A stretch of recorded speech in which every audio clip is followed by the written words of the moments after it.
உனக்கு கிறுக்கு பிடிச்சிருக்காடா? என்னை நம்பி இருந்த குடும்பம் படிப்புக்காக உசுர விடுதுன்னா அது எனக்கு தான்டா அசிங்கம். உங்களை மாதிரி ஆளுங்க இல்லைன்னா இந்த சொத்து பத்தெல்லாம் எனக்கு ஏதுடா? என் உசுரே உங்களுக்கு தான்டா. வாய் திறந்து கேட்க வேண்டியதாடா. ஐயா, நாங்களே அன்னாட கூலிக்காரங்க, உங்களை நேர்ல வந்து பார்த்து. டேய், நீங்க எல்லாம் இல்லைன்னா இந்த கரை வேட்டிக்கு ஏதுடா மரியாதை?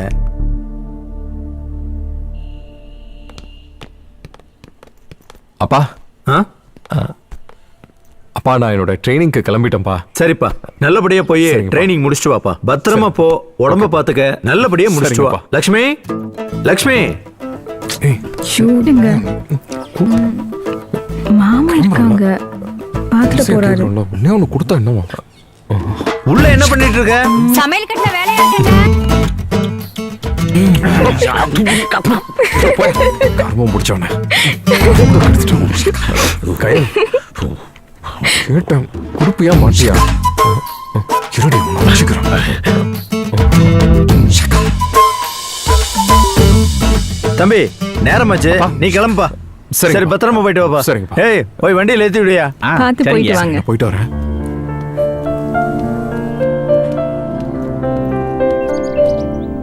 ஹாய் அண்ணி, குட் மார்னிங். அண்ணி, உங்ககிட்ட ஒண்ணு கேட்கட்டுமா? என்னன்னு சொல்லுடா. மேரேஜ் ஆகி 2 years ஆகுதுல்ல, உங்களை மாதிரி கியூட்டா ஒரு பெண் குழந்தை பெத்து கொடுங்களேன். உன்னை விட கியூட்டா பெண் குழந்தை வேணுமாடா? போங்க அண்ணி, வலிக்குது. இங்க பாருடா, ஒவ்வொரு பெண்ணுக்கும் குழந்தை பெத்துக்கிறதுனா அவங்க லைஃப்ல பெரிய சந்தோஷம்தான். அப்படிப்பட்ட சந்தோஷத்தை நான் மட்டும் வேண்டாம் நான் சொல்லுவேன். எனக்கும் ஆசைதான். ஆனா என்னோட லட்சியத்துக்காக நான் மட்டும் இல்ல, உங்க அண்ணா கூட அவங்க எல்லா சந்தோஷத்தையும் விட்டு கொடுத்துருக்காங்க. இந்த ப்ராஜெக்ட் மட்டும் சக்சஸ்ஃபுல் ஆயிடுச்சுன்னா நிறைய ஏழை மக்களுக்கு ரொம்ப யூஸ்ஃபுல்லா இருக்கும். அதுக்கு முன்னாடி நான் குழந்தைய பெற்றுக்கிட்டேன்னு வச்சுக்கோயேன், அதுக்கப்புறம் என்னோட கவனம் எல்லாமே அந்த குழந்தை மேலேயே போயிடும். அதுக்கப்புறம் எனக்கு இந்த ப்ராஜெக்ட்ல சக்ஸஸ் பண்ணவே முடியாது. ஸோ இந்த ப்ராஜெக்ட் முடிச்சுட்டேன்னா இந்த புத்தகத்தில் சாதிச்சவங்க பேரு கூட என் பேரு வரணுங்கிறதுக்காக ஒவ்வொரு செகண்டும் ரொம்ப ஆழமாக யோசிச்சுட்டு இருக்கேன். இதில் என் பேரு வரணுங்கிறது என்னோட ஆசை மட்டும் இல்லை, நம்ம எல்லாரோட ஆசை அதுதான். அந்த சந்தோஷத்தில் நான் குழந்தை பெற்றுக்கிறேன். ஓகேவா? அது வரைக்கும் நீ தான் என் குழந்தை. சரி அண்ணி, உங்களை நான் அம்மான்னு கூப்பிடட்டுமா? அதுக்கு என்ன செல்லம், அப்படியே கூப்பிடு. அடடே, உங்க 2 பேரையும் நினைச்சா எனக்கு ரொம்ப பெருமையா இருக்குமா. உன்னை மருமகன் நினைச்சேன், ஆனா நீ வந்து இன்னொரு மகன்னு நிரூபிச்சிட்டேமா. ஆனா கடவுள் இதை விட வேற என்னமா சந்தோஷத்தை தரப்போறான். வாங்கடா வாங்கடா வாங்கடா.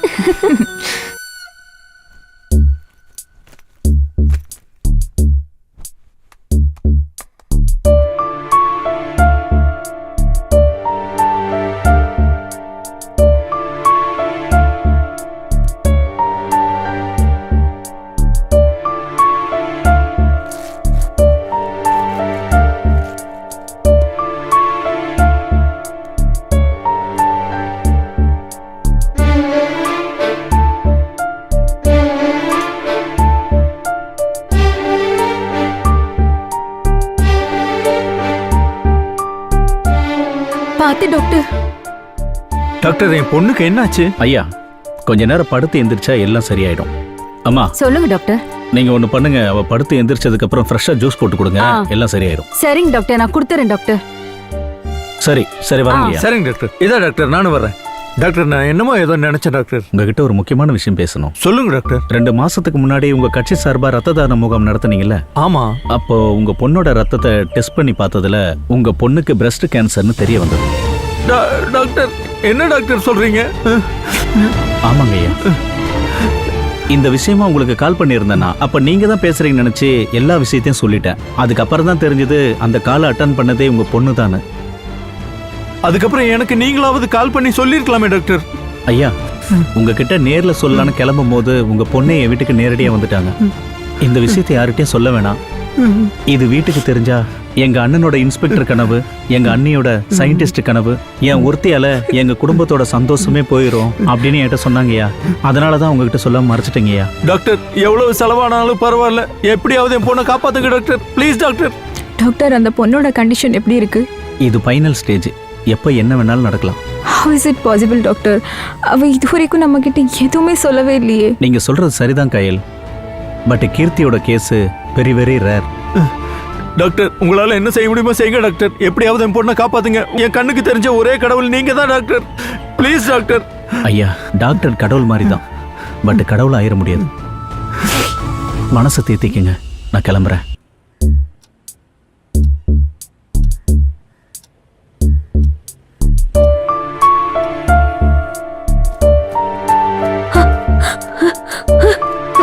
ஏய் என்னமாச்சு பாத்தியா?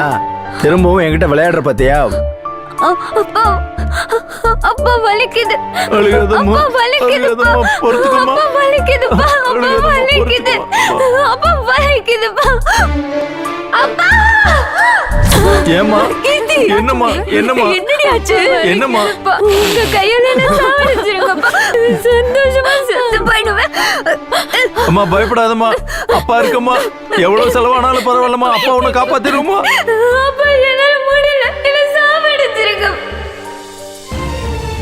என் பொண்ணு தினந்தனம் வழியால துடிக்கிறது என் கண்ணால பார்க்க முடியல. என் பொண்ணு நானே கருணை கொலை செய்திடலன்னு முடிவு பண்ணியிருக்கேன். என்ன மன்னிச்சிடுமா கீர்த்தி, என்ன மன்னிச்சிடு.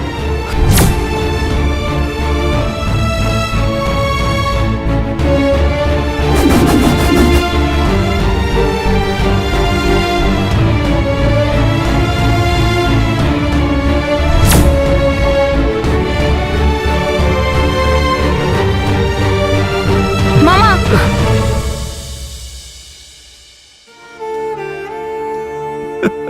எல்லாருக்கும் தைரியம் சொல்ற நீங்களே இப்படி பண்ணலாமா மாமா? கீர்த்தியை நான் பாத்துக்கிறேன் மாமா. கண்டிப்பா அவ பழையபடி உங்ககிட்ட சிரிச்சு பேசுவா மாமா. மா நீ சொல்றது நடக்குமான்னு எனக்கு தெரியாது. நடந்தா சந்தோஷப்படுறது ஆளு நானா தாமா இருப்பேன். நிச்சயமா நடக்கும் மாமா. மனசை போட்டு குழப்பிக்காம போய் படுங்க. சரிம்மா.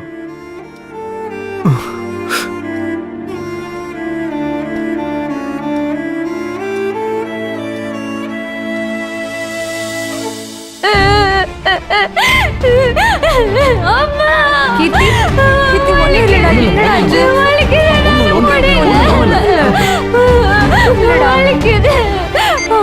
ஒன்றும் இல்லை, ஒன்றும் ஆகாதுமா. கயல் யோசிக்க டைம் இன்ஜெக்ட் பண்ணு. கயல் குயிக் ஃபாஸ்ட் கயல். முடியல. அம்மா அந்த மருந்தை கையில் எடுத்துட்டா இன்ஜெக்ட் பண்ண போறா. கூல். வலிக்குது. முடியல. ட்ரெயினில் துடிச்சிட்டு இருக்கா. இன்ஜெக்ட் பண்ணியாச்சு.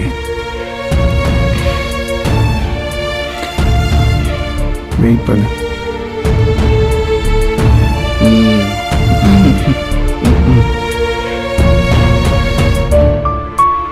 1 hour ஆயிடுச்சு.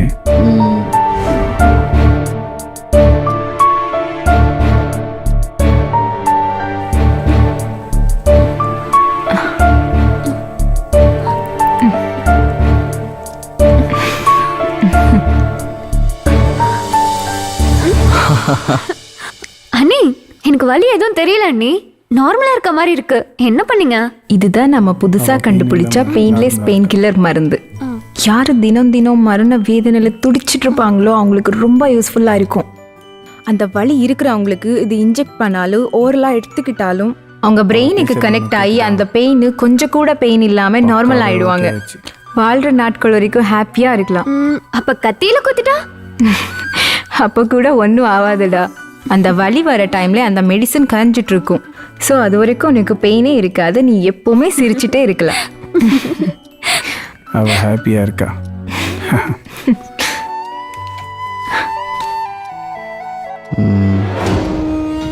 இப்ப அவ உடம்புல வலி தெரியல. அந்த மருந்தை பத்தி அவ சொல்லிட்டு இருக்கா. 2 பேரும் ஃபுல் ஹாப்பியா இருக்காங்க. 100% சக்சஸ். நம்ம ப்ராஜெக்டும் சக்சஸ்.